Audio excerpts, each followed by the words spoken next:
அப்படி அவங்க வெற்றி வேற, அதே விஜயுடைய வெற்றி வேற. விஜய் வந்து இன்னும் நிரூபிக்கப்படலைங்க. நீங்கள் சீமான் 8% வாக்காவது நிரூபிச்சிருக்காரு. என்ன இன்னும் சொல்ல போனால் விஜய்க்கு சீமானுக்கு வாங்க போட்டி. அவர் அங்கேருந்து ஓட்டு இங்கே கொஞ்சம் வாங்குவார், ஸ்பிட்டப் பண்ணுவார். தவிர இப்போ அதிமுகவோ திமுகவோட அவர் மோத மாட்டார்.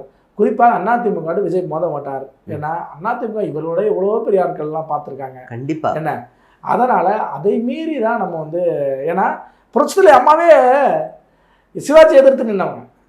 அதாவது அவர் சிவாஜி யாரோட கூட்டணி, ஜானகி அம்மாவோட கூட்டணி இருந்தாங்க. ஆனால் அன்னைக்கு புரட்சித்தலை அம்மா அவர்களை எதிர்த்து சிவாஜி தோல்வி கிடைச்சார். அப்போ அப்படி ஒரு வரலாறு நம்மளுக்கு இருக்குது. அதனால் மீண்டும் அதிமுக வெற்றி பெறும், பெரும்பான்மையோட ஆட்சி அமைக்கும்.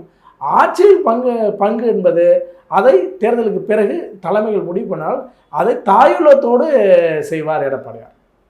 ஓகே சார், அப்போ எடப்பாடியார் தலைமையில் 2026 ஆட்சி அமையிறது, தமிழ்நாட்டில் அமையிறது உறுதிங்கிறத நீங்கள் சொல்கிறீங்க. ஆமாம், மீண்டும் அதிமுக ஆட்சி அமையும். ஆட்சியில் இருக்கும்போது மீண்டும் ஆட்சியை கைப்பற்றுவதால் திமுக இது வரைக்கும் கிடையாது. அதனால அவங்க வரவும் மாட்டாங்க. நீங்கள் வர ஒரு ரிசல்ட் அடிப்படையில் ஒரு விஷயத்தை பார்த்து இந்த பழைய வரலாற்றை பேஸ் பண்ணி நீங்கள் சொல்லுங்க, ஒருவேளை மாற்றங்கள் ஏதாவது நடந்தால், எந்த மாற்றம் நடந்தாலுமே அதிமுக மீண்டும் ஆட்சி அமையுமே தவிர திமுக ஆட்சி அமைச்ச வரலாறு கிடையாது. இந்த மாதிரி ஒவ்வொரு தடவையும் பத்திரிகைகளும் ஊடகங்களையும் பேசுவாங்க, பேசுபவர்களாக மாற்றி திமுக நாங்கள் வருவோம்னு உண்டு பண்ணுவாங்க தவிர அவங்க வந்த வரலாறே கிடையாது. ஏன்னா மக்களுக்கு தெரியுங்க. இன்றைக்கி நீங்கள் கொடுக்குற முதல்வன் உதவி, தமிழ் புதல்வன் உதவித்தொகையாக இருக்கட்டும், மகளிர் உதவி தொகை எல்லாருமே ஒரு வருஷமாக தானே கொடுக்குறீங்க. ஏன்னா இது எல்லாமே தேர்தலுக்காக ஒரு விளம்பரம்னு நீங்கள் சொல்கிறீங்களா? ஆமாம், அதான் நம்ம முப்பெரும் தலைவர்கள் எம்ஜிஆர் புரட்சித்தலைவர் எடப்பாடியார் ஒவ்வொருத்தருக்கும் 10 திட்டங்கள் மக்களுக்கு செஞ்ச நல்ல திட்டங்கள் இருக்கு.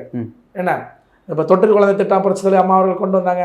இப்படியான ஒவ்வொரு திட்டங்களுமே அம்மா கிட்ட இது நம்ம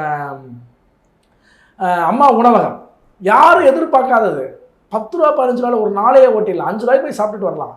என்ன 2 ரூபாய்க்கு சாப்பிட்லாம்.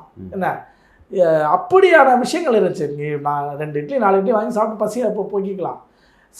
மார்க்கெட்டிங்கில் இருந்து எத்தனையோ பேர் காப்பாற்றுச்சு. கூலி தொழிலாளர்கள், கொத்தனார் வேலை செய்கிறவங்க, சித்தார் வேலை செய்கிறவங்க, இப்படி எத்தனையோ பேர் பயனடைஞ்சாங்க. இப்படியான திட்டங்களை புரட்சித்தலைவர் அம்மா அவர்கள் செஞ்சாங்க. புரட்சித்தலைவர் எம்ஜிஆர் அவர்கள் அந்த மாதிரி செஞ்சாங்க. என்ன சத்துணவு திட்டத்தை கொண்டு வந்தது, விரிவுபடுத்தியது அவர் தான். என்ன இப்படியான விஷயம், இப்படி தான் எடப்பாடியாருக்கு என்ன 7 பிள்ளைங்க யாருங்க யோசிக்க முடியும்? 7 பிள்ளைங்க அரசு பள்ளியில் படுத்துகிற மருத்துவக் கல்விக்கிட்ட ஒதுக்கீடு யார் இப்படி திட்டத்தை இந்தியாவுக்கு யாரும் அமல்படுத்தல.